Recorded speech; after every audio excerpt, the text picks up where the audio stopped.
My name is Jason Carpenter, Jasoncarpenter. Good morning, Mr. Carpenter. Good morning, sir. Now, to be clear, I understand that in March of 2014, you were working as a sergeant for the Albuquerque Police Department. Yes, sir. And at that time, and during that month, you responded to a call involving James Boyd. Yes, sir. Now, before we go there, I'd like to just talk a little bit about your background so the jury has a sense of who you are. I understand you graduated from Albuquerque High School, is that correct? Yes, sir, in 1997. Now, one of the things about the microphone, if you could just come a little closer to the microphone so that everyone can hear you, and if I do the same, I hope I'm told that I need to speak much more loudly. Now, after graduating from high school, I understand you enlisted in the United States Army. I did. And what was your military occupational specialty? At the time, it was called combat medic. And how many years were you enlisted in the United States Army? 4 years active duty and 6 years in the Army National Guard here in New Mexico. Now, there came a time, I think in 2005, in which you became an Albuquerque Police Department officer? Yes, sir. And why did you choose to become an Albuquerque Police Department officer? One, because of the paramilitary organization. When I got off active duty, I missed that. In the Army, I developed some close relationships, and the camaraderie was another reason that I joined the Albuquerque Police Department. And I also think, for me, serving my country and serving my community are,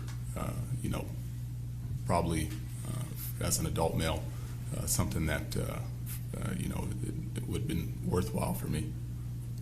Now, I understand that you're currently on active duty, is that right? Yes, sir.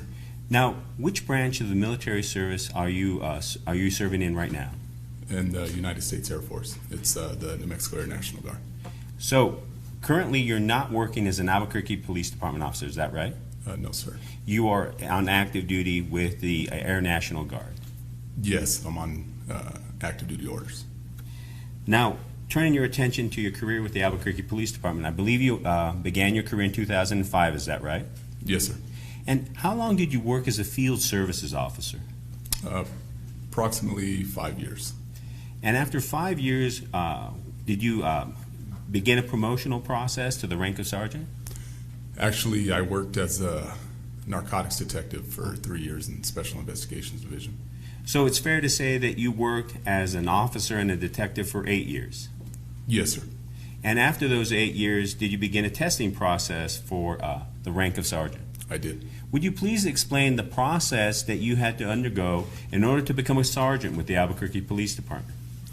First, you apply to see if you're even qualified or accepted for the testing process. And then there's a written exam. There's also an assessment center, which sergeants go to prior to the rank of sergeant. If you're able to pass those 3 phases, then you're promoted. When did you become a sergeant? It was approximately, I want to say, 2009. 2009? Yes. So from I'm sorry, that was the testing process, and then I spent 3 years in narcotics, and I was promoted in 2012 out of narcotics. So is it fair to say that you worked as a sergeant for 2 years before the incident involving Mr. Boyd? Approximately 2 years, yes, sir.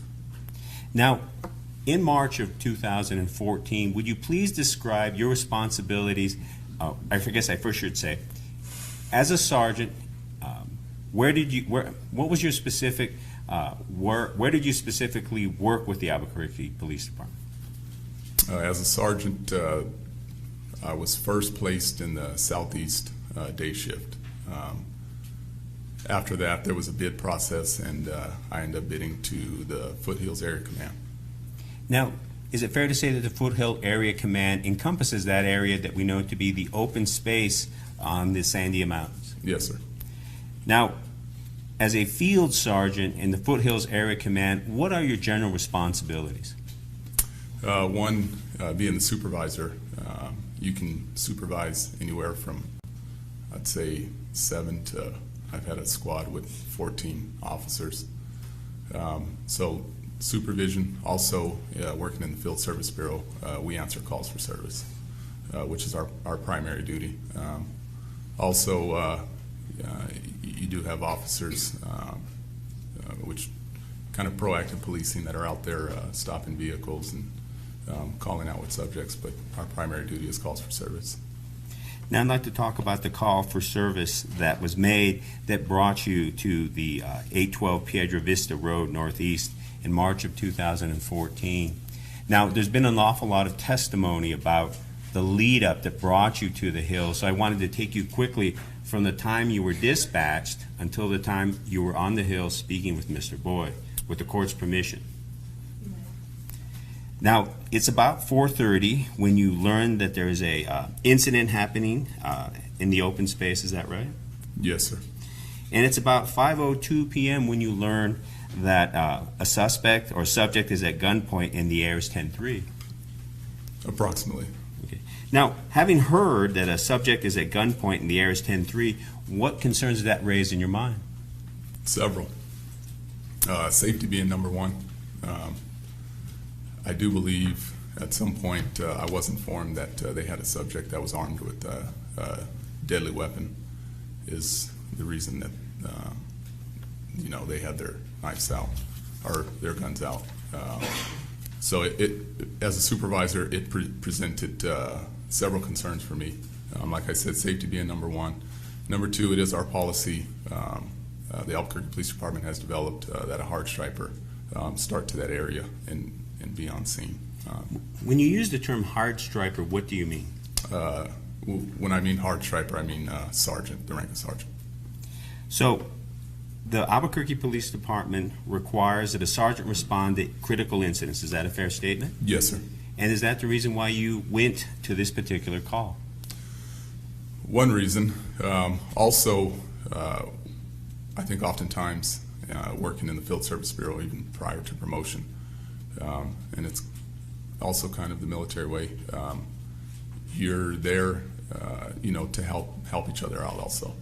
So, you're responding there because it's your duty, but also, like I said, you develop relationships, being, officers, and so you're going to help each other out. And for me, as a supervisor, is to bring some resolve to the situation, peaceful resolution. Now, there came a point in time in which a number of officers were dispatched to the Piedra Vista address. Is that right? Yes. Now, who from your squad was dispatched to this particular call? It was Chris Wetterland, myself, trying to think who all was there.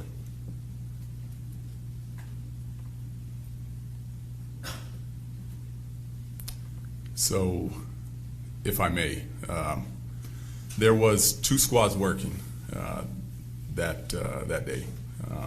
I was, in a sense, supervising both squads. We had another supervisor that was off that day, so I was supervising both squads. So there was other officers there that were in the Foothills Area Command at the time. And who those other officers? Those other officers, which weren't directly under me in my squad, but I was supervising that day, was so we had Chris Wetterland, Officer Rogelio, Officer Brock Niprith. There was 2 open space officers that were out there, Officer Hernandez and Officer John McDaniel. We also had Officer Michael Monette was also out there. And was he one of your officers? That day, but he wasn't in my squad. Now, there came a point in time in which you and your fellow officers moved up to a position to make contact with Mr. Boyd. Is that correct? Yes. And that happened shortly after 5 o'clock. Correct. Now, as you were there and the incident began to develop, would you please explain to the jury that a hard striper, a sergeant, has when they're called to and respond to an incident such as the one with Mr. Boyd? Well, I know we use, as a supervisor, we'll secure communications so that way nobody's talking over each other, and it's just for that call. we oftentimes establish a hot zone. We start establishing an inner perimeter and outer perimeter once we go on scene. And at that point, we'll establish a staging area for additional resources and also a command post. When you say we, is that your responsibility? Technically it is, but fluid situations like this, if I'm forgetting something and somebody tells me, hey, this needs to happen, for me, thank you. Now, there came a point in time when you began to request additional resources. Do you recall that? Yes, sir. Now, when you do you recall requesting a less lethal tools? Correct. Why did you request additional less lethal tools? Also, you know, I mean, we talk about an array of force and having every tool out there if needed. Also, depending on, you know, what tool we're talking about, it can give us distance, creates distance for ourselves and who we're dealing with. What less lethal tool did you bring up with you when you first arrived? I had taken beanbag. Now, why did you choose to give your beanbag shotgun to another officer, I believe Officer Wetterland? Yes, I was the only supervisor, and it's usually, you know, for me to run the scene and to be behind a tool just wasn't a good idea for me, so I passed it off to Officer Wetterland. That brings up a good point. Now, as a supervisor, how removed should you be from the individuals who are making contact with Mr. Boyd and the individuals who are providing cover, either with a less lethal tool or with deadly force? It can be different for each call. Sometimes you're a pretty good ways back, or kind of, you know, not necessarily actively involved, but kind of overseeing the whole situation, and hopefully, you know, picking up, you know, parts of the call where, as a supervisor, it's my responsibility to, you know, make certain decisions for the officers that are on scene, and also, you know, dealing with whoever we're dealing with. What advantage, as a supervisor, does distance from your officers who are engaging with the suspect give you in terms of making objective decisions? It gives the advantage of being able to hopefully see the overall picture. Now, with the overall picture in mind, what was your role in terms of supervising the CIT officers who arrived on that scene? So, in my squad, I had no CIT officers that were trained at that point.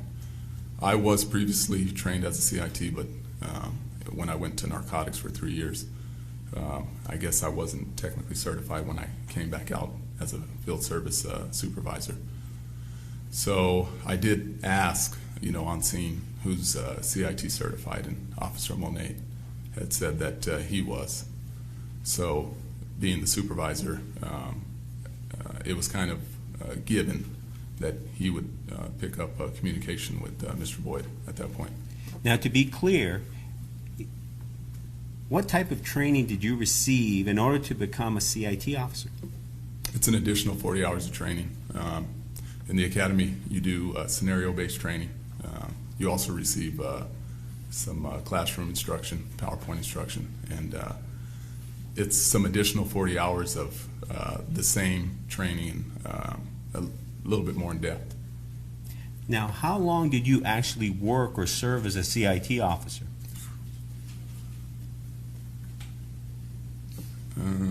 I want to say, again, it's been some time, approximately 4 years, I believe, is one of the first certifications I received as a patrolman. Now, I also understand that before you became a police officer, you worked at the Veterans Administration Hospital. Yes, sir. And what type of work did you have working with the mentally ill and individuals who were suffering from mental illness? Oftentimes, there were nurses that worked there also at the Veterans Psychiatric Ward. So for me, oftentimes it was to diffuse the situation, attempt to diffuse the situation. So that way, you know, we had a lot of female nurses. That way, you know, they can either administer medication, and they would also assist too. So it would be fair to say that there was a time in your life before you became a police officer that you worked in the Veterans Administration Veterans Administration Hospital Psychiatric Unit. Is that right? Yes, sir. And how long did you do that? Approximately a year and a half. Now, turning your attention back to the incident at hand, there came a particular point in time in which you began to request additional less lethal tools. Is that right? Yes, sir. And you had brought up a beanbag shotgun. Is that Yes, sir. right? Yes, And it sir. was given to Officer Wetterland. Correct. Now, why did you begin to ask for additional less lethal firearms when you already had a beanbag shotgun on scene? Again, to provide distance. Also, the tasers that officers carry on their belt only give us so much distance. And I know the taser shotgun is another tool that can be used to incapacitate somebody. So hopefully, at some point, possibly we can move up and either detain or go hands-on with somebody. When you asked for the taser shotgun, how did you go about doing that? First, I asked our dispatch radio. I asked if there was any officer throughout the city, citywide, with a taser shotgun. Okay. Now, when you asked for any officer citywide, at any point did you request for a specific officer or a specific unit? I did at later on when I checked back. There was no officer that had the taser shotgun in the city that was working field services. So I did request. I previously working in SID. I had asked gangs, knowing that they have an on-call. Now, you had said SID. Would you please explain to the jury that I guess that particular branch of APD and what SID is and how gangs is related to it, and what other units are in SID? SID stands for Special Investigation Division. So you have narcotics, vice, gangs. You have the Repeat Offender Project. You also have a couple other units that are in SID. And just simply stated, narcotics works, narcotic cases, gangs, they'll work, gang cases, and so forth. Now, what is it about Special Investigations Division, I believe, that had you asked for their taser shotgun as opposed to any other unit that was available? So the way I understand, when I asked, being SID, I wanted the tool. So if somebody had that tool, come out and assist is basically, I believe, what you're asking me, asking SID, although I asked for gangs, because another unit showed up with that tool, I'm not going to tell them to turn around and walk away. Now, I understand there came a point in time after requesting the various tools that you did, and I guess I should also back up and ask you about another tool that was requested. Would you please explain to the jury why you requested that officer who has a police service dog to respond to the scene? Well, at the time, initially when I had heard the call come out, and I believe it was also on the CADs, you have officers with guns, and then with their guns out, and then you have Mr. Boyd with deadly weapons. I'm sorry, can you repeat the question? Why did you ask for a police service dog handler to show up with their police service dog? Correct. So at that point, I knew at some point we're going to have to develop a perimeter. But there was based on the terrain, for me to have a police service dog out there that could cover ground that some officers couldn't cover. There was I want to say it was probably the northeast side were there. As I remember it, there was a large rock, and it was hard to get a complete perimeter out there. And there was still people walking around using that path to run. And on that east side, I remember seeing, and I believe it was 8 or 9 civilians. So at that point, it wasn't just Mr. Boyd and the officers. There was also people out there that I had to be concerned about. Why is it that you were concerned about the other people who were using the open space to essentially recreate on this Sunday afternoon? Well, the reason it was concerning to me was because Mr. Boyd not only had deadly weapons, but I was thinking that based on the way he was acting, he was not safe for the community. And the reason I say that is because him being up and down, and then some of the threats he was making, if we just packed up and walked away, we wouldn't be doing our job in protecting the community. So I was also thinking, at very least, he may need a mental health evaluation. Now, you would agree with me that part of your responsibility as an Albuquerque Police Department officer, Albuquerque Police Department sergeant, is to use your video recording device to record the incident that was happening during this call. Is that right? Yes, sir. And did you do so? Yes, sir. Your Honor, you previously have ruled through the testimony of Jess Stone that Officer Pettis had met the burden to show that Officer Carpenter's video camera, Exhibit B2A, B2B, and B2C, met the business records exception to the rule of hearsay. Also, Detective Stone also testified to the authenticity and accuracy as to the transcripts that were made of Sergeant Carpenter's video, and that's Exhibit D, 4, B, and C. And at this time, Your Honor, I'd like to use that video and that transcript with this witness. Your Honor, I object. Not only is it hearsay, but it is also cumulative. The information recorded on Sergeant Carpenter's taser cam is identical to the information contained on Officer McDaniel's taser cam. And I think we're going to have a repeat of the same kinds of video footage and transcript as we had with Officer McDaniel. They were right there together the whole time. Cumulative.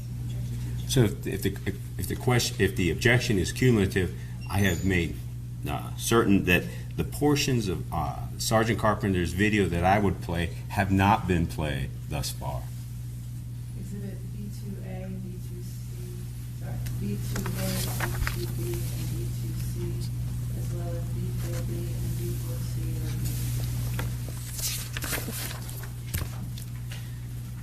At this time, I would like to play from Exhibit B2A, the Sergeant Carpenter's video from the time of 3 minutes and 5 seconds to 4 minutes and 15 seconds, and that portion of the transcript would also play along with it. That's page 3, line 15 through page 4, line 17.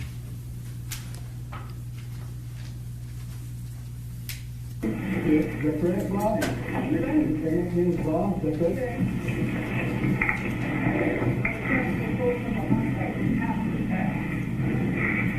Do we know the two that you had enough to anything? That actually two? Step up back in. Is Archie sure? Oh, God. That's Archie sure. This person's name is Bob. He's tracking. He's probably definitely 10 boys. I don't know if you can run that. He's showing that B.A. Bob is his first name.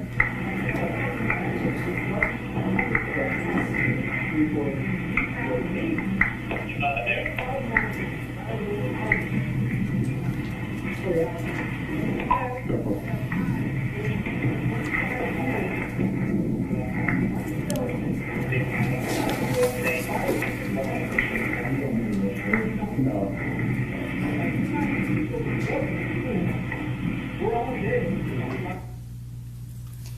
Now, based on your observations of Mr. Boyd, what was Mr. Boyd doing and saying that led you to conclude that he may be mentally ill? He wasn't, in my, the way I observed it is he wasn't being rational. And what I mean by that is when we were telling him basically to put down the knives, wasn't listening at all. He was, again, you would see him, he would get very excited and start yelling. And then there was times where he would calm down. But even when he was calm, he still wasn't listening to what officers, the information and the commands that officers were giving him.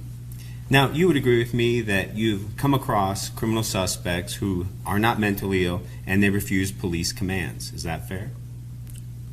Correct. Now, what is it about Mr. Boyd not following police commands that led you to believe that he was mentally ill as opposed to someone who just didn't want to listen to what you had to say? Can you say that one more time, sir? I'm sorry. Now, you would agree with me that you've dealt with criminal suspects who refuse to do what's asked of them by the police. Correct. And what is it about what Mr. Boyd was doing that led you to believe that he was mentally ill as opposed to just being a criminal suspect who just simply didn't want to do what you all wanted him to do? I think the difference was just his language, and you can hear some of that there. Some of the stuff he was saying was kind of out of touch with reality. And we're all going to be dead in 5 months. And also, he was, there was times he was telling us basically he was in the driver's seat. He was in charge. So it was his scene, which to me, the facts is, this is not the case. We want a peaceful resolution, but at some point, you need to listen to what we're saying, and that wasn't there. Now, I'd like to move forward in the incident and move to that point where it's approximately 5:23 in the afternoon, and using Exhibit A,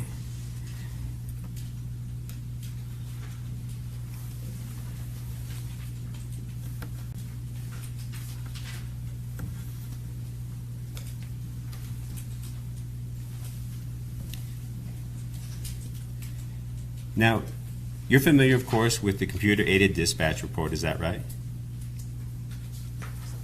Yes, sir. Now, who made the radio dispatch that is the basis of this summary of what was said? That would be myself. Okay. Now, what did you say over the radio about who Mr. Boyd was and what he was doing? Do you want me to read this, sir? Well, tell us what you said over the radio. Basically that I said quite a few things. I was trying to update dispatch as to what was going on scene, so that when responding officers, and also so dispatch can document it. So that way when responding officers, they can pull up the CAD and see what's going on, and also if they're listening, they can hear what's going on. So when he would pull out knives and when he wasn't listening and when he wasn't following commands, there were certain times throughout that call which I would update our dispatch and let them know exactly what was going on. Now, approximately what time did this particular incident happen in which Mr. Boyd was not being reasonable and that he was told that if he passed a certain point, he would be beanbagged? 5:23 p.m. Now, you were there when this incident occurred, is that correct? Yes, sir. Would you please explain to the jury what Mr. Boyd did that brought about a warning to him that he would be beanbagged if he passed a certain point? He was moving towards officers, and at the time there was enough officers on scene to create kind of a makeshift L formation is in a sense what we had. We didn't have enough officers to back off to a point where which would give us, which would create more distance. So with the numbers we were working with, I felt that at certain points he was getting too close to a number of the officers on scene. Now, please explain that what was happening at that point when you warned Mr. Boyd that if he passed a certain point, he would be beanbagged? What was Mr. Boyd doing? He actually was taking steps directly towards, the way I remember it, there was Officer Wetterlin, which had a beanbag. And there were officers that were covering him with a lethal option. But I felt that Mr. Boyd was a direct threat to Officer Wetterlin. And I remember that being on my right side, just at times talking on the radio and trying to use peripheral vision and take a step back. So when he would cross a certain rock that we had pointed out, I felt that it was definitely needed to tell him, hey, if you cross that certain rock, we will use less lethal in beanbag you. Now, as a supervisor, where were you positioning yourself away from the officers who were actually contacting Mr. Boyd, Officer Monette, and Officer Wetterlin, and the other officers who had weapons drawn? So those officers were on the south of him, and the direction was the south also. So I was behind them. You know, there was times where I would step up and move back, but I was operating in that area, moving south, back and forth. Now, being away from that front line of officers who were dealing with Mr. Boyd, what advantage did that give you to be able to have a perspective of what was happening? I think, like I stated before, being able to step back and kind of take a look at the overall picture, because you know, I believe it's human nature. Sometimes you just get tunneled in. You can be dealing with a certain situation and you get that tunnel vision. So sometimes to break that, you know, it's good to take a step back to see the overall picture. Now, with the court's permission, I would like Sergeant Carpenter to stand and to demonstrate to the jury what Mr. Boyd was doing specifically as he began to close distance and focus on Officer Wetterlin. I'm going to object to the question as being a leading description, adding the close distance, which is not a word that he's used. But I have no objection to standing there and demonstrating as long as you strike Mr. Witness's comments, which is testimony. You may stand down to demonstrate, and where you ask the witness to make demonstrations, please do not. Okay. So at the time, officers were. One second, I'm not sure if Mr. Robles wanted you to just stand or come down to the floor. Because the demonstration might be short, I didn't want to take up too much time doing that. And unless, of course, you all can't see, I was hoping to move things along by not having that happen. Never see the witness. So basically, he went towards that point, and he was like this, and then he would take a step back, and then he had done it a second time, and then took a step back. For the record, the witness is moving, taking a step forward on his left foot, moving back his way to his right foot, and then again to his left foot and back. And how was Mr. Boyd holding his hands? As to the best of my recollection, I remember him having both knives out and in both hands, and moving towards, like I stated, Officer Chris Wetterlin. Thank you very much. You can take your seat. Now, did there come a point in time when you had an opportunity to speak with the open space officers who were there? I vaguely remember speaking to Open Space Officer Hernandez when I arrived. What did Open Space Officer Hernandez tell you about his encounter with Mr. Boyd? Objection, hearsay, Your Honor. When I arrived, I do remember going up to him and asking him basically what did we have, and I think I asked him, you know, what laws were broken, something to that effect, and he said illegal camping, and that Mr. Boyd had pulled his knives out, which caused him and the other officer to step back. Now, I'd like to talk to you about the attempts that were made to negotiate with Mr. Boyd. Now, were those attempts to negotiate with Mr. Boyd recorded on your taser camera video? You're talking about me? Yes. Negotiating? Yes. Now, with the court's permission, I would like to play a portion of Exhibit B2A from the time 11:09 to 13:30, and then the transcript, which is Exhibit D4A, and that would be page 14, line 8 through page 17, line 15.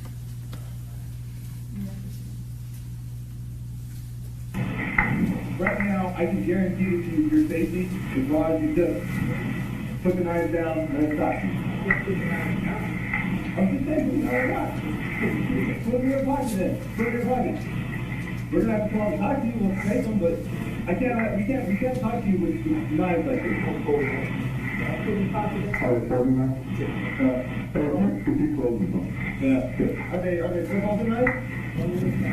What I'm saying is, if they're flip-off ones and you shut them, we'll start there. How about that? I'm saying not have a blade exposed. I was just talking to the blade. So we should go to that guy. We're going to do that. We're going to start over there. I'm not fine. Look at me. You're not going to kill me.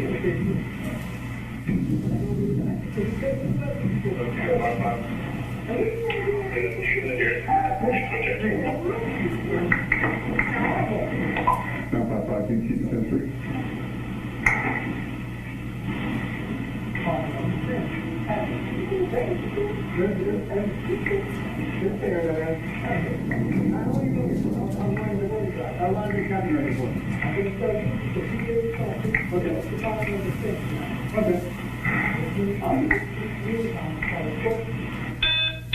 I'm just trying to get some bases here. You got water, you drink, you got food water, I got a whole gallon, I need one more. Okay, so you're gonna get water wine? Go on and get on the water. I'm good, I'm good, I'm back here, but you've been up here for a while, we're pretty good. No? But, okay, stop at that. You hungry? You've been eating? You've been eating? Oh, you're not been eating? Okay. What's the drink? Like, when was the last time you ate it? Yeah, last time. Okay, but what time though? Like what time? Okay. That wasn't too long ago, right? So you don't get anything, you're not hungry, or you something to eat, take some, or what?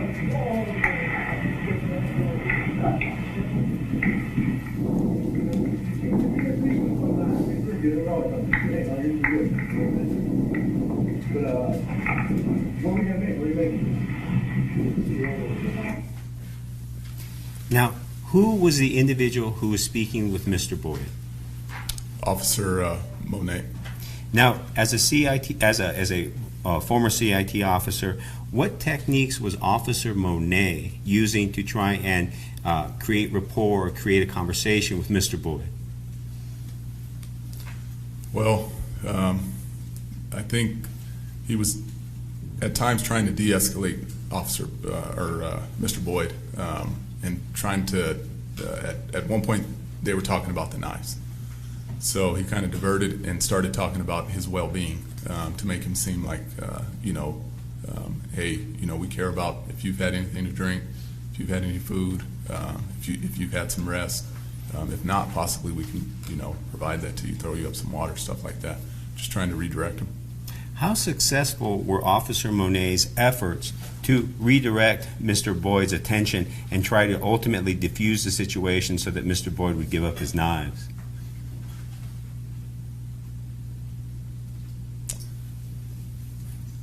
I think he did an okay job. He did pretty good. The only thing that I think about is, yes, you're dealing with somebody who we think at the moment may have some type of mental illness going on. But like I said before, officer safety being number one, you can divert or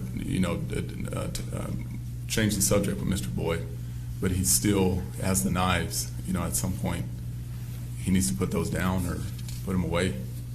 So, I think he did good in getting him calmed down. But I do know that when you would bring up the knives, he would escalate again. Mr. Boyd would. Now, so officer safety is the first goal of negotiating with someone like this. Is that right? Yes, sir. And how successful was Officer Monette in achieving officer safety through the course of his negotiations with Mr. Boyd? I think, you know, at the time, there was conversation, there was dialogue going on. So I think, you know, at that moment, which was just played, I think he was pretty successful. Now, how successful was Officer Monette in convincing Mr. Boyd to simply put away the knives or give them up altogether? None of us were. Now, there came a different point in time, I believe it's 524, turning to Exhibit A.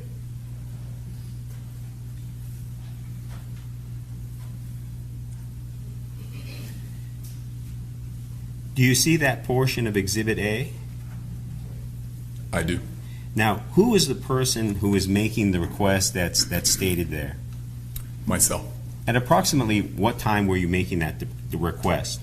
5:24 p.m.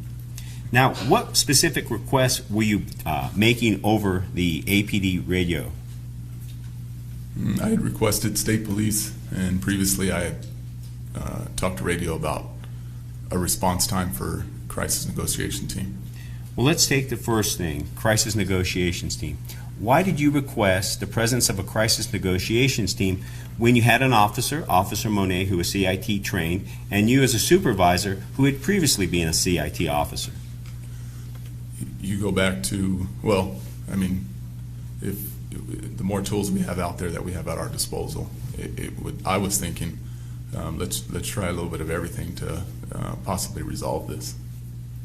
Now, turning your attention to the statement about the state police, I believe it says check with state police about POS with CIT training. What is that? The POS would be possible with CIT training. So I was, Mr. Boyd had said that he was requesting a liaison, state police liaison. Which in my past, you know, experience and training, I can probably count on one hand, if any, when I requested state police. So I felt, well, not something that I've normally done, but let's try to meet Mr. Boyd halfway. Maybe if we get a state police officer out there and is able to talk to him and de-escalate the situation, let's go with it. So you requested the state police to respond to the incident because Mr. Boyd asked you to do that? Correct.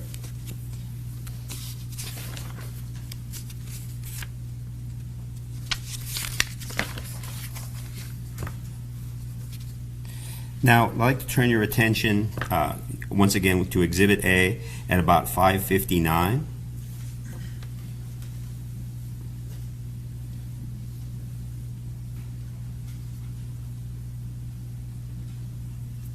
Now, who made the statement that's the basis of this CAD entry? I did. At approximately what time was that statement made? 5:59 p.m. And first, before you made that statement, would you please explain what happened when the state police officer arrived and began to negotiate with Mr. Boyd? Once he arrived, I should back up. You said he. Who is he? Do you know his name? I can't recall at the moment. Okay. But it was a state police officer? Correct. I know at a certain point there was two, and the first one that had responded, forgive me, but I can't recall his name, but and I do know at some point Sergeant Chris Ware was there. I believe it was State Police Officer Bernston or something to that nature. Now, were you there when that particular state police officer who negotiated with Mr. Boyd conducted negotiations with Mr. Boyd? I was, like I said, on the south side, moving back and forth. Please describe what you remember about the negotiations that the state police officer had with Mr. Boyd. It was much of the same. Officer safety, you know, put the knives down, and there was no progress. So it's fair to say that the presence of a state police officer was not sufficient to diffuse the situation with Mr. Boyd? No, sir. And that's why you stated that over the air? Yes, sir. Now, what is the importance of stating over the air the outcome of the negotiations with state police? Again, it was letting everyone know and other officers that could possibly respond. Kind of a small picture of what we're dealing with out there. We've tried a number of things, and at this point has been no progress that has been made. Now, there came a point in time at 6 o'clock, also focusing on Exhibit A.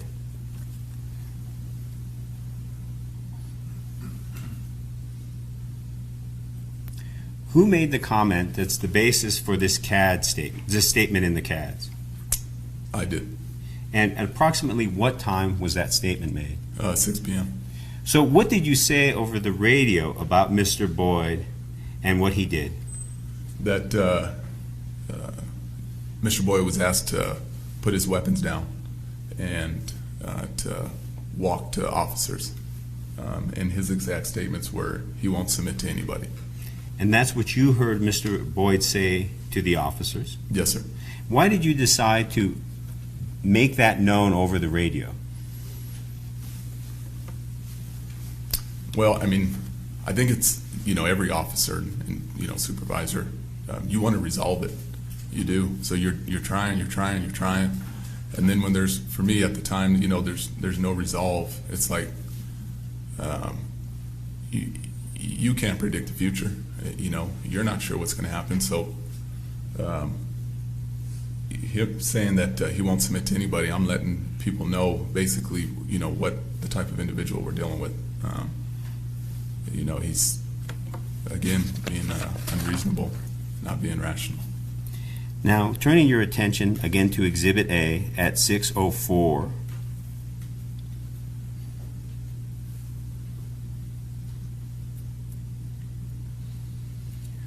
Who made the statement who made the statement in the CAD? I did. Now, approximately what time was this statement made? 6:04 p.m. Now, what specifically did you request? I was asking pretty much our information unit over the radio to run James M. Boyd with the date of birth of 4/8 of 1975. Who was able to obtain the information that the person you were dealing with is James M. Boyd and that person's date of birth? I can't recall exactly who was able to obtain that information. Now, you would agree with me that at 6:13, also focusing on Exhibit A, you received information from the information unit about what was taking place? Objection leading.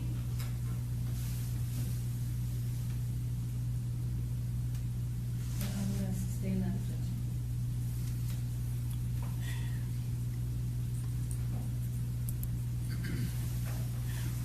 Would you please explain what you learned from the information unit at the Albuquerque Police Department after you requested information about James Boyd? I was informed that basically he had somewhat of a violent past.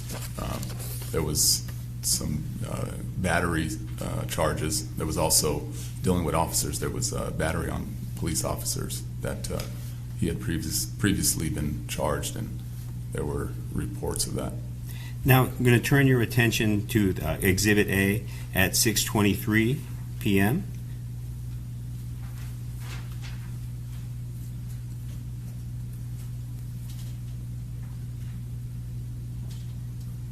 Is what you see in front of you the information you heard over the radio about Mr. Boyd?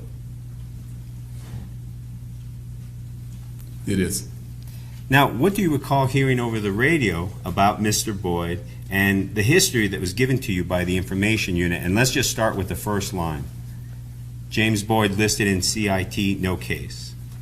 Correct. I'm going to object at this being cumulative. I think you've been through this now with 2 or 3 different witnesses. Subject James Boyd listed in there's CIT detectives which is a unit in the police department where they track people with kind of a extensive mental illness. And what did you learn about James Boyd and whether he was being tracked as an individual and as an individual? That he was not. Now, based on your experience and training, what did it mean to you that Mr. Boyd had an extensive criminal history of aggravated battery on peace officers in various jurisdictions, including Albuquerque?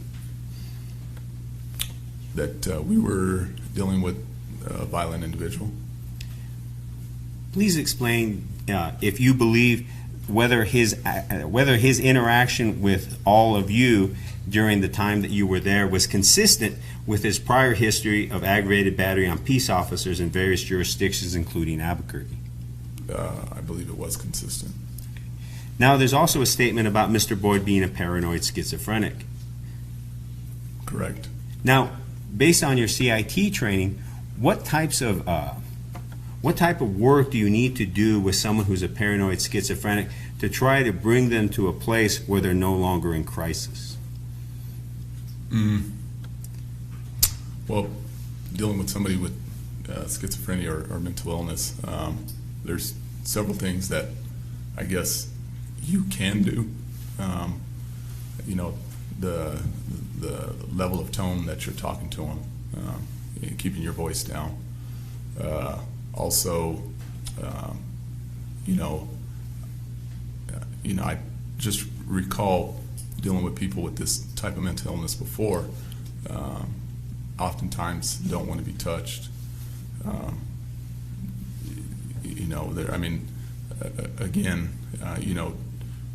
Trying to redirect them at times, but him being paranoid and not necessarily wanting to deal with police, it was a difficult situation to be in.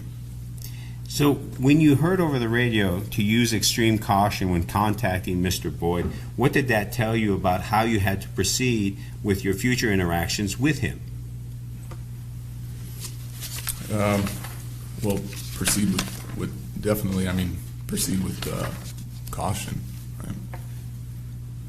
Now, at this particular point, how successful was Officer Monette in trying to resolve the situation and convince Mr. Boyd to relinquish his knives? So Officer Monette was the CIT officer dealing with him.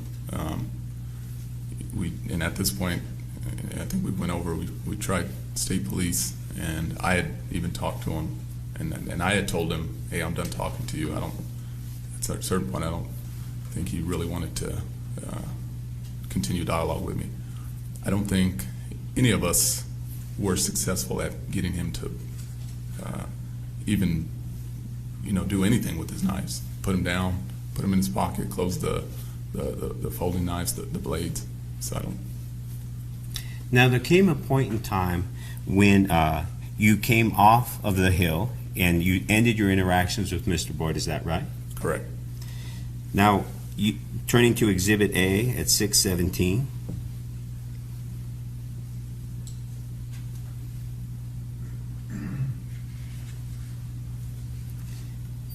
Now, would you agree that at 617 a radio dispatch was made to ask you to begin to withdraw? I agree. Do you remember who made that radio dispatch asking all of you to withdraw? As I remember, it was Officer McFarland. Okay. Now, Officer McFarland is an officer, and you're a sergeant, correct? Correct. As a sergeant, what authority did you have to tell an officer to essentially that you won't do what he's asking? Yeah, I have that authority. At the end of the day, we all make our own choices, but I have the authority to tell him that. Why did you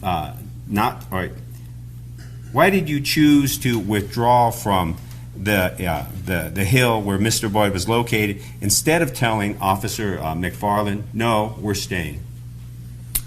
Well, me never being trained or in the tactical, whether it's K-9 bombs or as a SWAT officer, I haven't been in tactical. So, as a supervisor, if you will, a team concept, that officer is also a tool, and him being trained as a tactical officer, knowing that, hey, let's create some distance, to me was a good choice. That's why there was no reason to tell him, no, we're not going to do that. Also, where we were at, I do think we were dealing with somebody who's a bit unpredictable. We were, you can argue we were too close. So when he had called us to move back, I thought it was a good decision. As you began to move back, what role did you and the members of the Foothills Area Command squads play in creating a perimeter? I know there was conversation about, let's start a, if you will, an outer perimeter. I guess,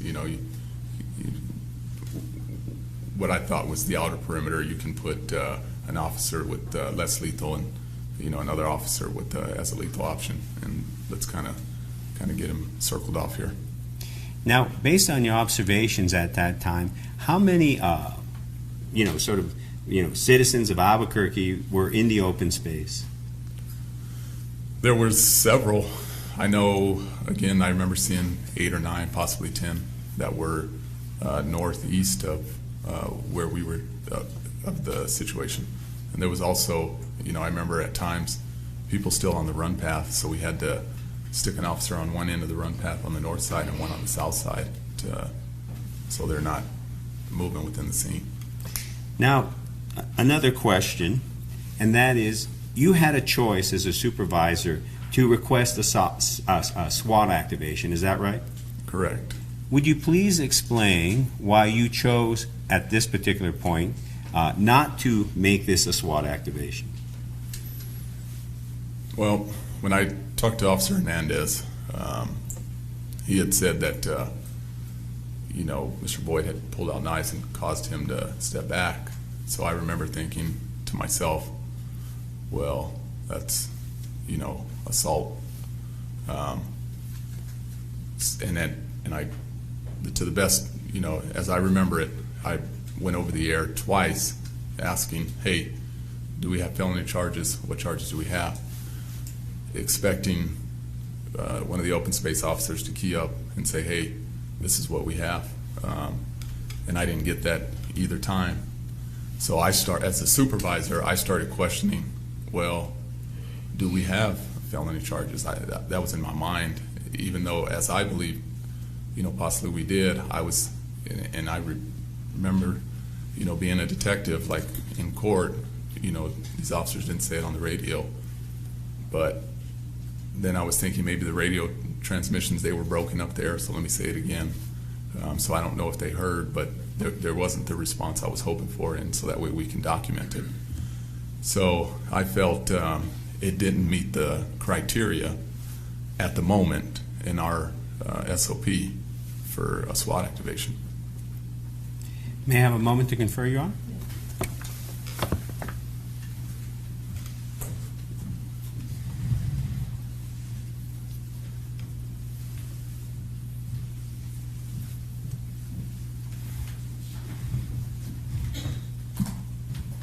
Turning your attention to the end of the incident, you were there when force was used against Mr. Boyd, is that right? No. You weren't there? I guess I should say, and where were you when deadly force was used against Mr. Boyd? In the backyard of the calling party. So is it fair to say that you were not in a position to actually see the use of force against Mr. Boyd? No, sir. You were simply able to hear sounds, is that right? I did hear it. And you were in the backyard of the calling party? Mr. Thixton, does that sound about right to you? Correct. Those are the questions I have. Pass the witness. Thank you, Your Honor. Good morning, sir. Morning, sir. Thank you for your service. Thank you. Sir, you had asked for a taser shotgun. You weren't concerned with who particularly brought it as long as you got a taser shotgun down there. Is that correct? Objection leading, Your Honor. I'm sorry, I'll rephrase. Did you care who the individual was that came with a taser shotgun? No, sir. I was just requesting the tool and somebody who's trained to use that tool. And you understood SID stands for, Special Investigation Division. and you understand, I think you said, am I correct that, well, is the repeat offender project is something you mentioned earlier? Correct. Is that under SID? Correct.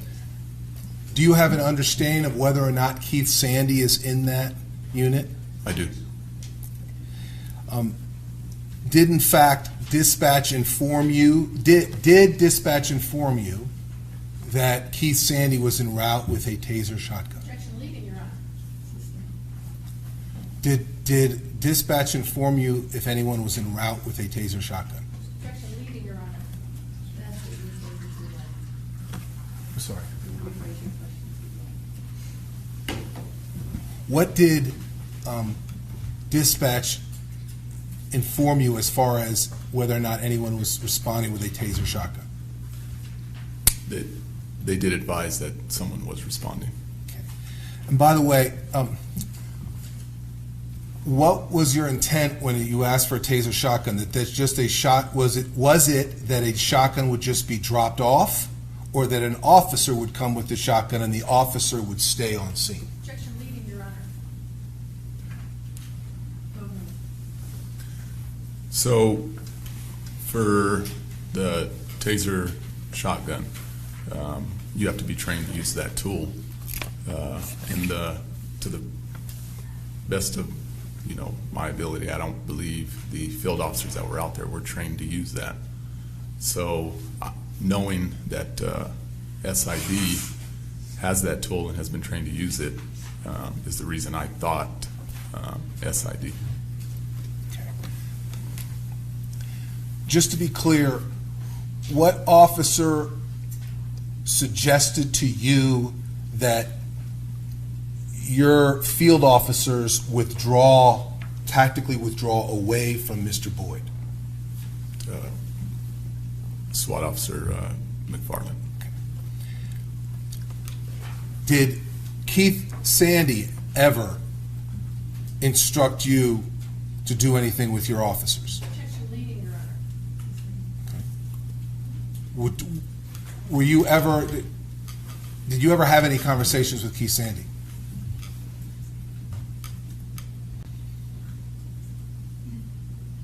I don't recall specifically. I don't.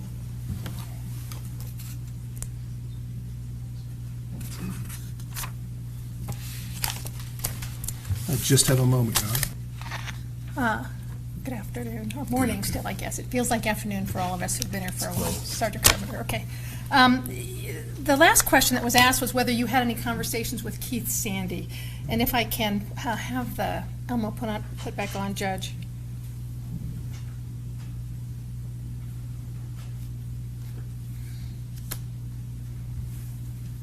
Can you see State's Exhibit 32E2? Is that you, Sergeant Carpenter, right there? Correct.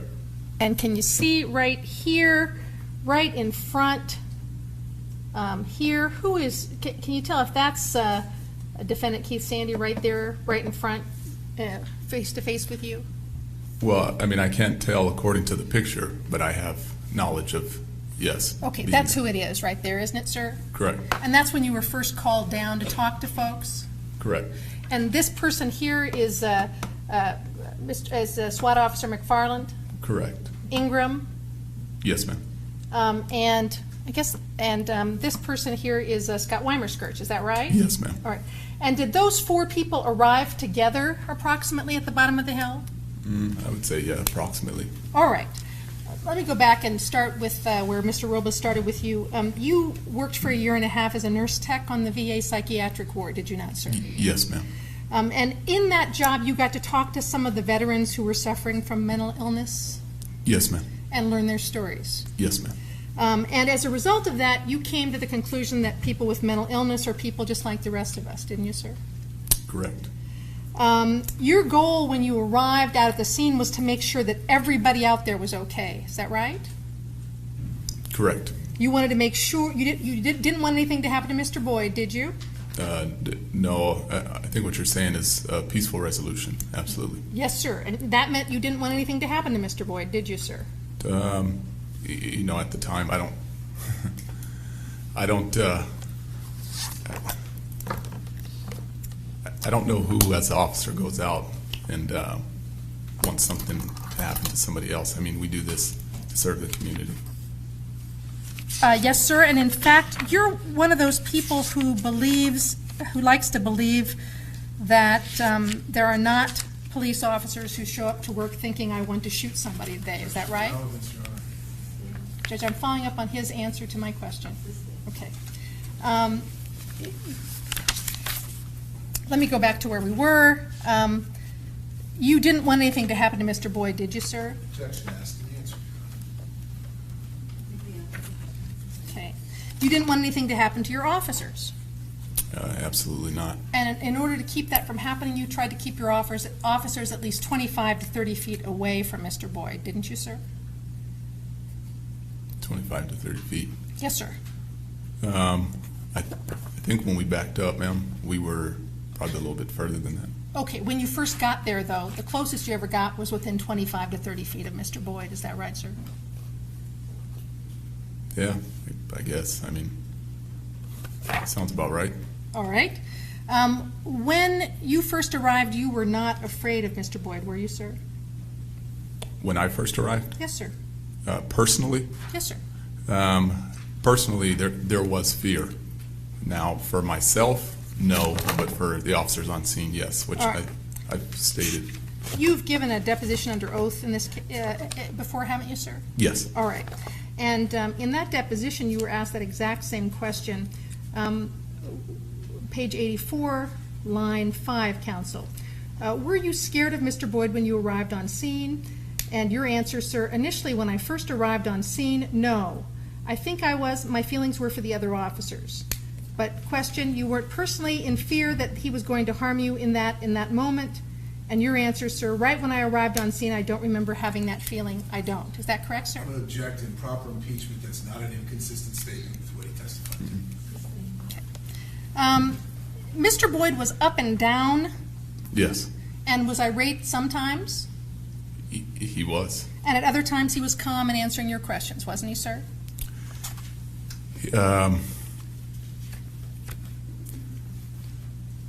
At times, yes, he was. All right. And you knew right away that he was mentally ill, didn't you, sir? I had suspected it, but as far as knowing for sure, no. I mean, in narcotics, you've dealt with people who may have been on some type of illegal narcotic, which causes them to act a certain way. Within minutes of arriving at the scene, didn't you put out over the radio that he's probably, definitely 1040? Possibly, yes. All right. Would you like me to show you the transcript of your radio dispatch, sir? Yes. Okay. I could be wrong, ma'am, but I think I did say possibly. Yes, sir. Probably, definitely 1040 is what you said put out over the radio. Is that right? If you can show that to me, yes. Oh, ma'am. yes, sir. I can.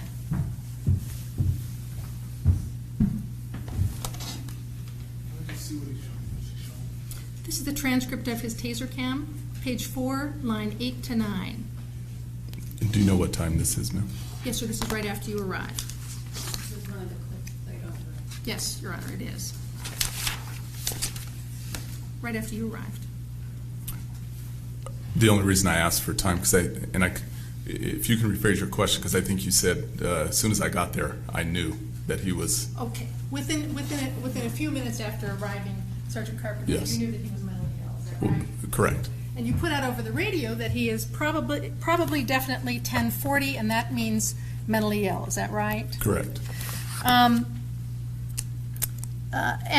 one of the reasons you had a question about whether you even had criminal charges is because you knew when someone is mentally ill, they may not be legally able to form intent for criminal charges. Isn't that right, sir? Judge, the extended calls for a legal conclusion. As an officer, you had the choice of either taking Mr. Boyd to jail or taking him for a mental evaluation, didn't you, sir? Based on the training, there is mental health. Like for somebody who has mental health, I think based on my training, I've heard it said that the jail has the best facility and people to deal with certain situations like that. Yes, sir. But you, because Mr. Boyd was shot, never did figure out whether you were going to take him to UNMH or take him to the jail, did you, sir? I'm sorry, can you rephrase that? Or Yeah, can you- yes, sir, because if Mr. Boyd had not been shot, you don't know whether you would have taken him to jail or taken him to the hospital, do you, sir?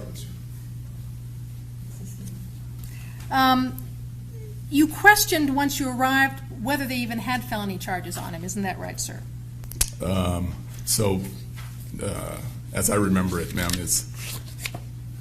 I thought there was, and then, like I said, when I did begin to question it when I had asked a couple of times on the radio, and there wasn't a response. Okay, and one of the things you asked, again, almost immediately after you arrived, on the radio, what laws is he breaking right now? Isn't that what you asked? I did. I talked to Officer Hernandez. And Officer Hernandez said he can't be in the open space, is what he answered at first. Is that right?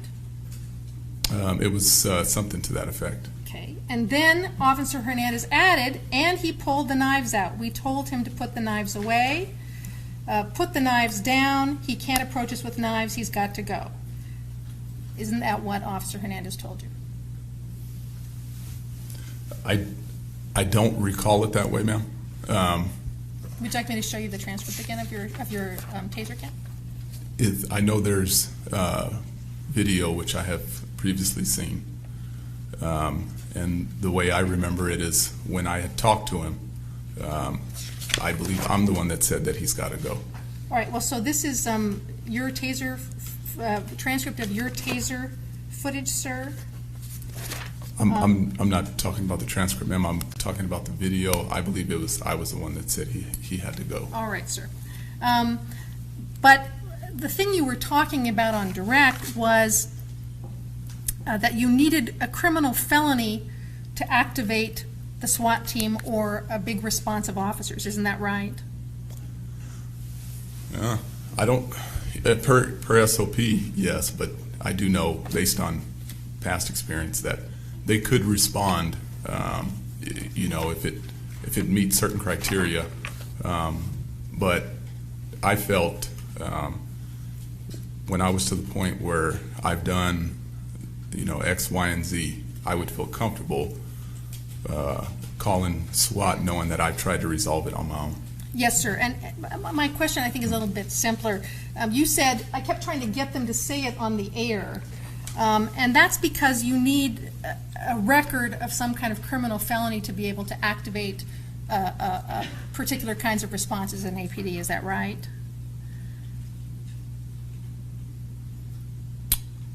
Well, in the past, I have had tactical canine officers come out to misdemeanors, and I have. Yes, sir. You wanted Officer Hernandez to articulate over the air that there was an aggravated assault, and he did not correct. do so. Is that right, sir? I'm sorry, correct. And you tried to get him to say it over the air so you could get more resources, and he did not do so. Is that right? Correct. Let's talk about chain of command. When you arrived at the scene, you were in charge as the supervisor, were you not, sir? Yes, ma'am. And the purpose to have the sergeant be in charge at a priority call is so that sergeant can place and direct the officers underneath him. Is that right? Yes. Okay, you want one person in charge at a scene, particularly one where there are a lot of moving parts, do you not? Ultimately, yes, ma'am. And the sergeant's job is to make sure that he has the right resources to handle the situation, Can be, yes, ma'am. and he can call for more resources if he needs them. Yes, I have been on scenes as a supervisor when, officers, have called for, like, other resources. And as a supervisor, you're thinking, they're providing assistance. Okay, and it was your job and your responsibility to make sure that this scene was run correctly, was it not? It was. And Okay, sorry. later No, on, there was another supervisor that had arrived. That's exactly what I want to get to. You're going okay. right where I want to go. You were in charge until the SWAT sergeant arrived, is that right? Yes, ma'am. And when SWAT arrives, the rule is that the SWAT sergeant is in charge.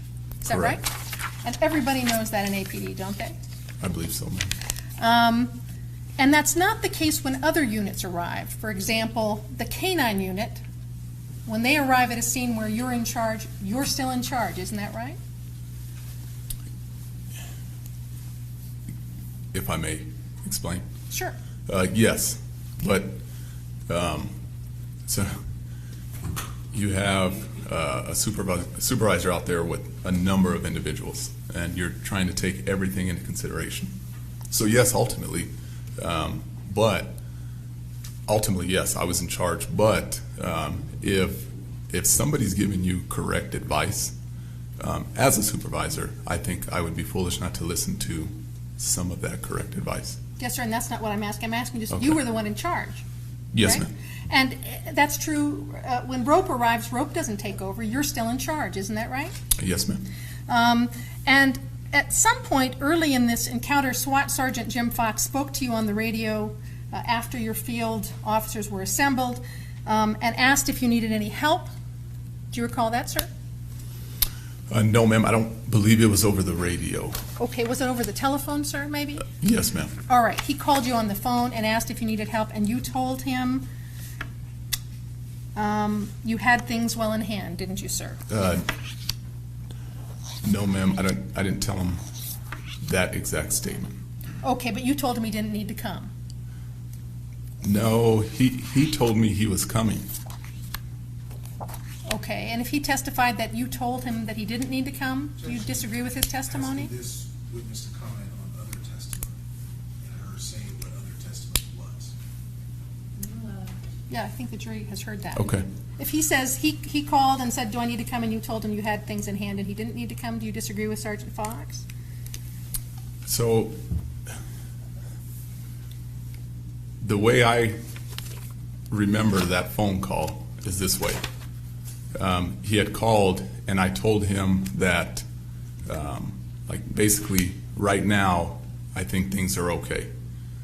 Okay. He did tell me that he would send me a couple of officers and high ground, and that he would, be en route.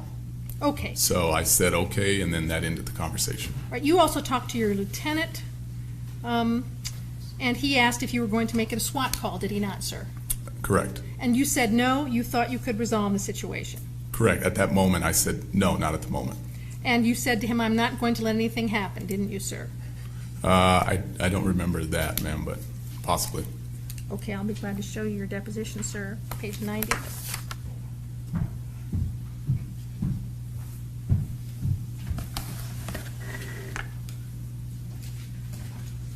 Asked you about your lieutenant right there, you to there. You said, I'm not going to let anything happen. Okay. Did I read that correctly, sir? Yes, ma'am.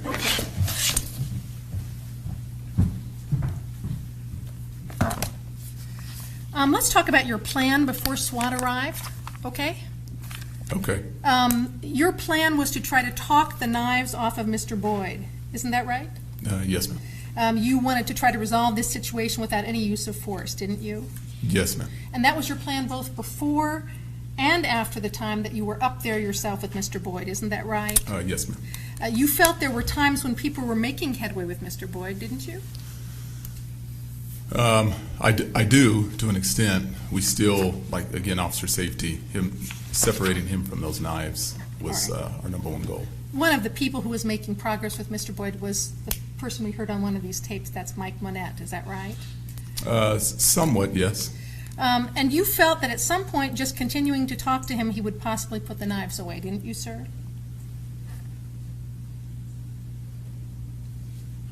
So when you say I felt,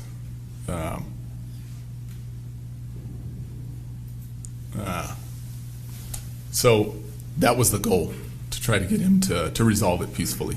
But I don't think, after all of us talking to him, we were making much headway in officer safety as far as removing him from the knives, Do you or the remember- knives from him. I'm sorry, sir, do you remember when you gave your deposition under oath on May 29th of 2015?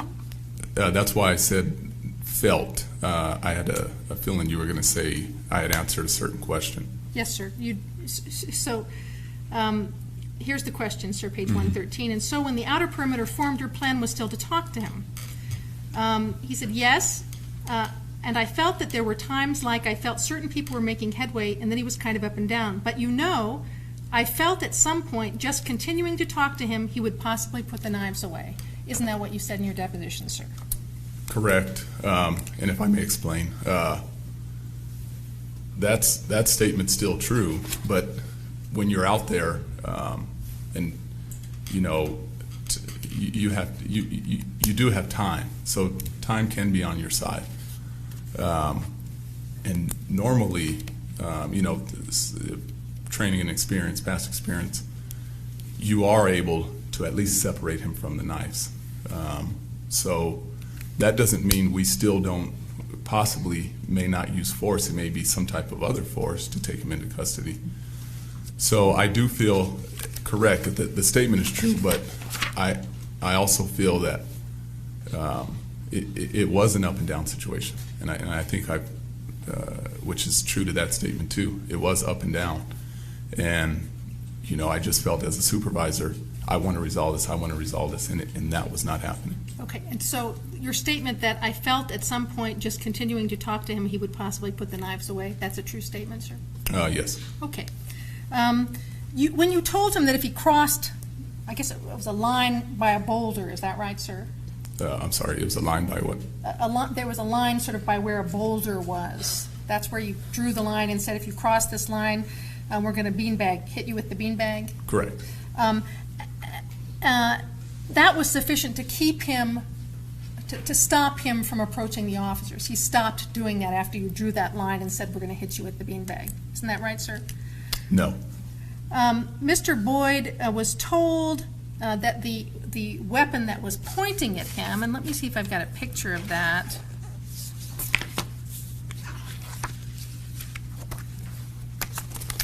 I think I need one of the other ones for that one.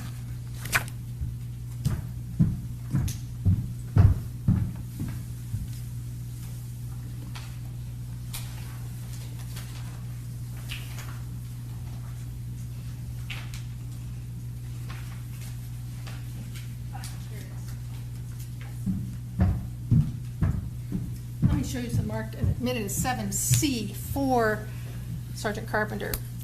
Mr. Boyd was told that this weapon that Chris Wetterlin was pointing at him was a beanbag shotgun, was he not? I don't know if he was specifically told. I know he was told that he would be beanbagged if he crossed a certain Yes, point. sir, and it was pointed out to him that Chris Wetterlin was the one that had the beanbag shotgun. Is that right? Objection, Pleasant. That's not evidence. I don't think an officer's names were used on the evidence report. In fact, I'm sure. Well, he was told that this weapon was a beanbag shotgun? I'd have to either watch video to refresh my memory. The way I remember it, ma'am, is he was told if you passed a certain point, he would be beanbagged. And I recall telling the officers, you know, we'll beanbag him if he crosses a certain You point. don't recall that Mike Monette specifically told him that and that stopped him from coming forward to the officers? I do know Mike Monette, yes, repeated that. Okay. And so Mr. Boyd understood that this weapon was a less lethal weapon. Is that right? Objection, we said calls for speculation. I don't know if he understood that, ma'am. All right. Did he seem to understand what being beanbagged meant? Objection, calls for speculation. I really don't know what he understood, ma'am. Okay. I mean, possibly. Officer Monette was able to establish rapport to the extent that after the state police arrived, you all stopped pointing guns at him except for the one lethal cover officer. Is that right, sir? Can you restate that, please, ma'am? Yes, sir. After the state police arrived, all of you stopped pointing your weapons, or put your weapons away and stopped pointing them at Mr. Boyd, didn't you? I believe so. Okay. All except for the lethal cover officer.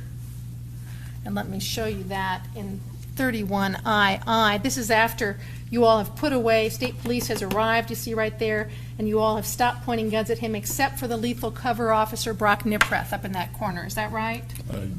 Sounds about right, ma'am. Okay. And Officer Monette was willing to stay up there longer and negotiate with Mr. Boyd, wasn't he, sir?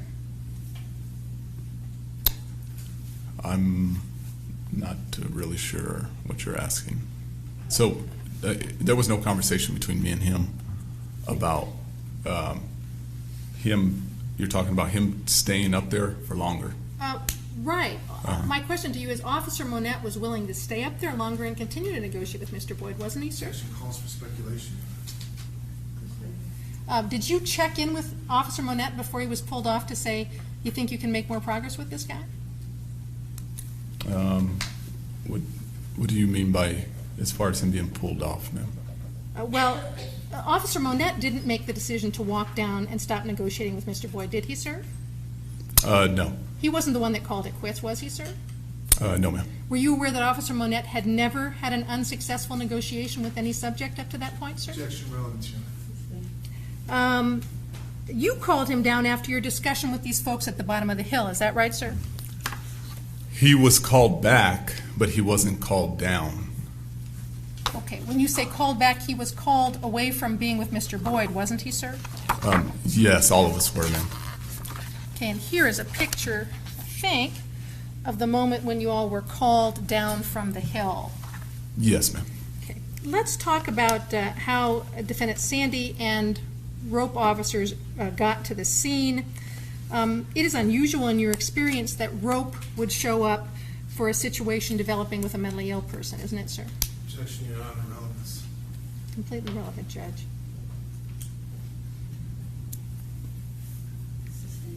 It is not the kind of call that rope ordinarily handles, is it? Same objection, Your Honor.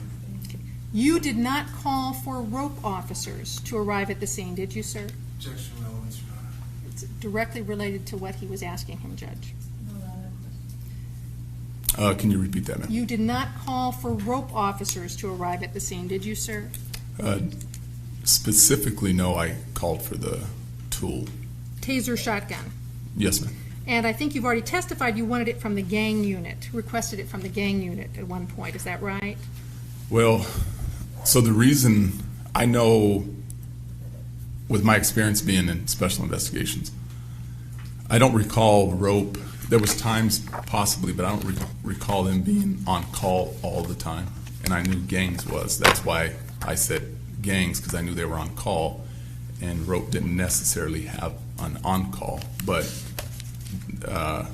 I know a number of units in SID are trained to operate that tool. Yes, Sergeant Carpenter, did you ever find out how rope members Sandy and Ingram ended up at the scene? Objection, relevance. Do you know if K-9 came to the scene because you called or because Defendant Sandy asked Lieutenant Ingram to call the K-9 unit? Objection, relevance. Were you aware that Defendant Sandy debriefed the K-9 officers before they arrived at the scene about the situation on rope air? Objection, relevance, Your Honor. Do you believe, sir, that there are bad apples in every organization? Objection, Your Honor. Relevance can be approached. Let's talk about the arrival of the rope officers and the K-9 officers, and I think we already established they arrived together, this group of 3 or 4 of them, including SWAT Officer McFarland. Is that right, sir? Right. Your Honor, with this witness, I don't think that's the case. I think she's testifying. Well, I can show the picture again if you'd like. Okay.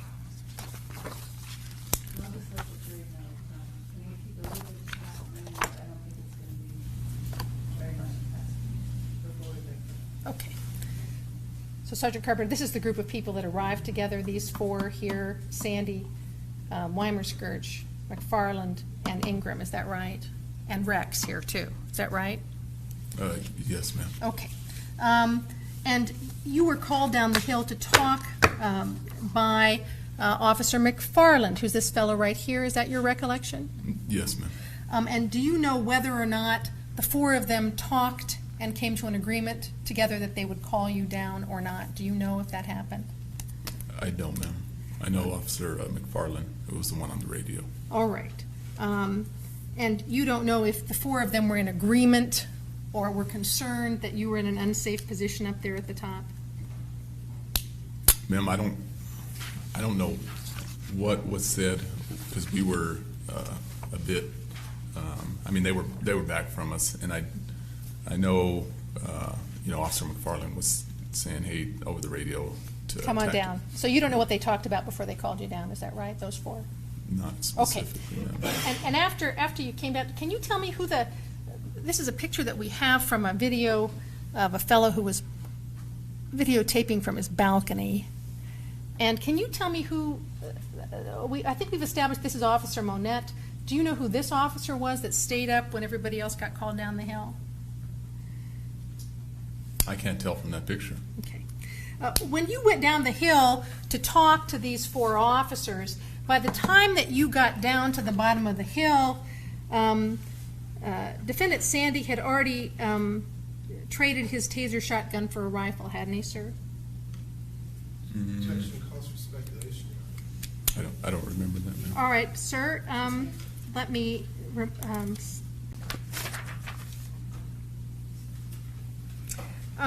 the officers who replaced your field officers that were pulled down, were these same 4 officers? Or was it just the 3 officers here, the 2 rope officers and the canine officer?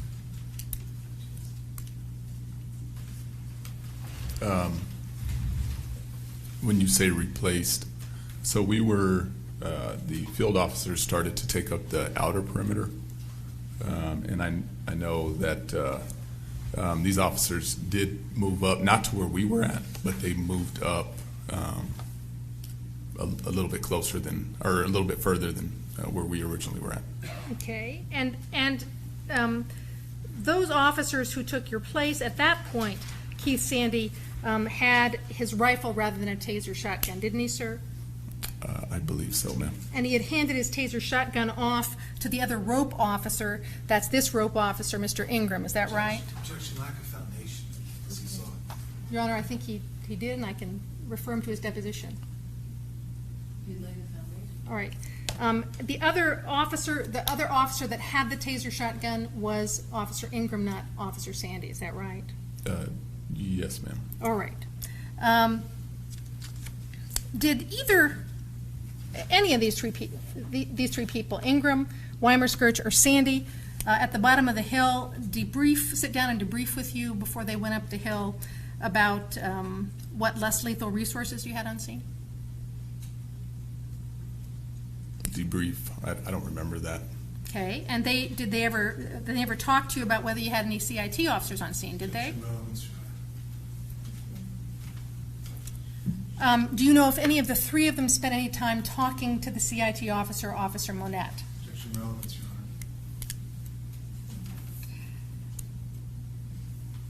Honor. You did not decide to send them to the inner perimeter. They decided they would do that. Is that right?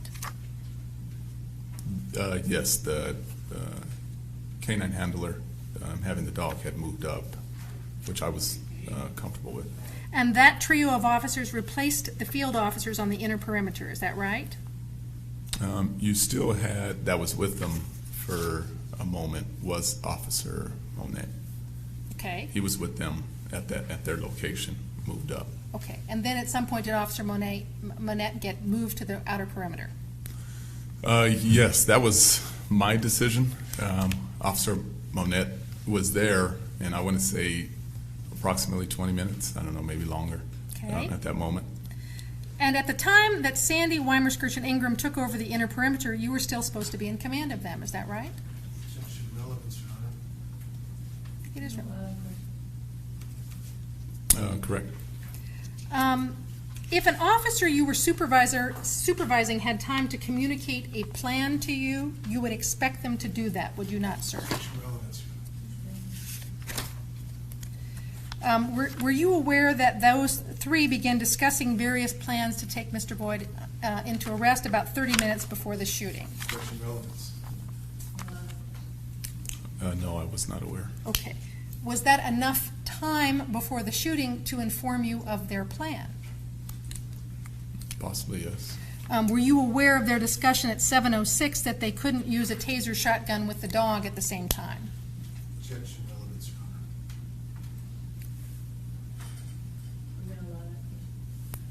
Your Honor. Was I aware that they couldn't use? No, sir. Were you aware of the conversation between those 3 officers at 7:06 about how they couldn't use their canine and the taser at the same time? Your Honor, his other testimony he did wasn't aware of their conversations.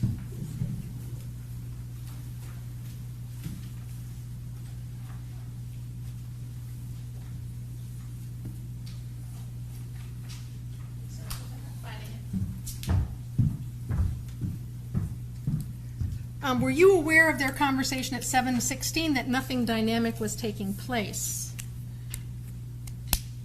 No, ma'am. Were you aware that they had decided at 7:16 to wait until more or less lethal options arrived? No, the same objections before. He's not aware of their conversation, so how would You're aware that Sergeant Fox, the SWAT sergeant, arrived at 7:20, are you not? Yes, ma'am. And Sergeant Fox brought with him additional beanbag shotguns, did he not, sir? I do know they carry those tools, yes, ma'am. All right. And instead of waiting for the beanbag shotgun, the trio of Weimer, Skirch, Sandy, and Ingram moved closer to Mr. Boyd, did they not? objection implies facts not in evidence that they knew that the other shot, at that point, the beanbags were there. That's not, it had nothing to do with it, Judge.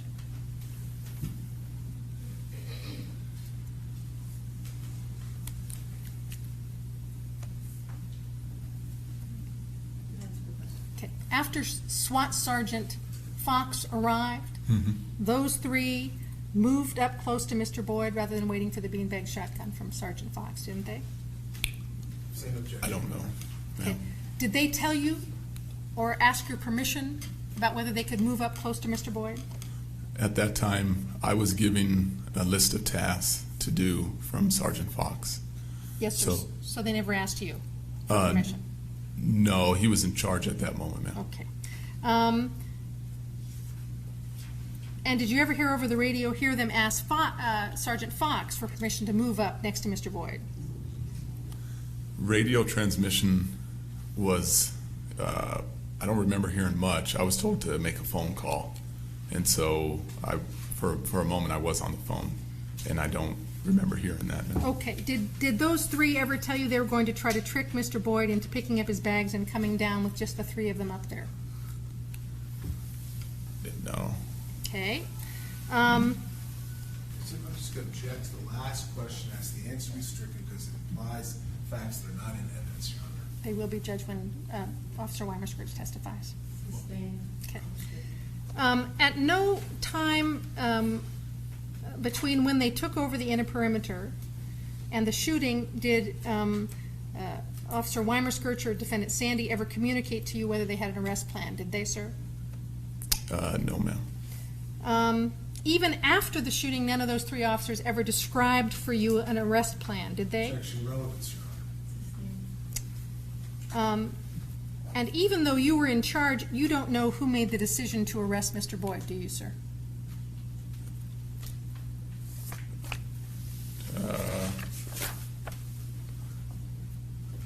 Can you explain what you mean by arrest, Mr. Boyd, ma'am? Well, sir, it's a question that was asked of you in your deposition. Do you know who made the decision to arrest Mr. Boyd? And your answer was no. Correct. It was no, but we didn't conduct an arrest. I don't.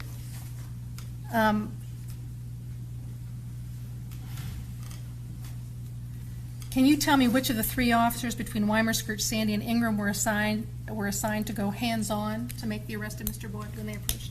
Objection relevance, Your Honor. This was- You had some additional options as the sergeant in charge before SWAT arrived. One was to request CNT officers. Isn't that right, sir? Objection relevance, Your Honor. The only force you ever threatened to use on Mr. Boyd while he was up there was a beanbag shotgun when you were having a direct Objection contact with him. relevance, Your Honor. Yes. And after Monet told him that you were going to beanbag him if he crossed a line, he stopped crossing the line, didn't he, sir? Objection, Your Honor. Um, 1 second, John. You were asked a series, or I think it was only 2 or 3 questions with regard to Officer Monet moving up with Detective Sandy, Acting Sergeant Ingram, and Officer Weimer-Skirch to the location where Mr. Boyd was. Do you remember that question? Yes. Yes. And that Officer Monet was with those officers for approximately 20 minutes, Correct. and that you made the decision to have Officer Monet move away from those officers. Is that right? Objection leaving, Your So would you please explain why you made the decision to have Officer Monette move away from those officers and join the other officers on the outer perimeter? Well, so he was there for a little bit over 20 minutes, and he just wasn't saying anything. When I was watching, K-9 officer Scott Weimerskirch was the one speaking with them, and because of the distance, they had to, yell back and forth to each other. But it was kind of the same as each officer. So, I mean, I was thinking, well, if Officer Monet's not going to say anything, we can possibly use him on a perimeter position if he's, going to be silent. Plus, I think, so Officer Monette, I think he did a pretty good job. But I do know, being previously CIT trained, you don't promise anybody anything. And there was a couple of promises that were made which I felt that we couldn't follow through with. And so I made the decision I was comfortable with drawing him back, being from earlier when he was speaking with them, and then him not saying anything and deploying that resource somewhere else. Those are my questions, Your Honor. Thank you.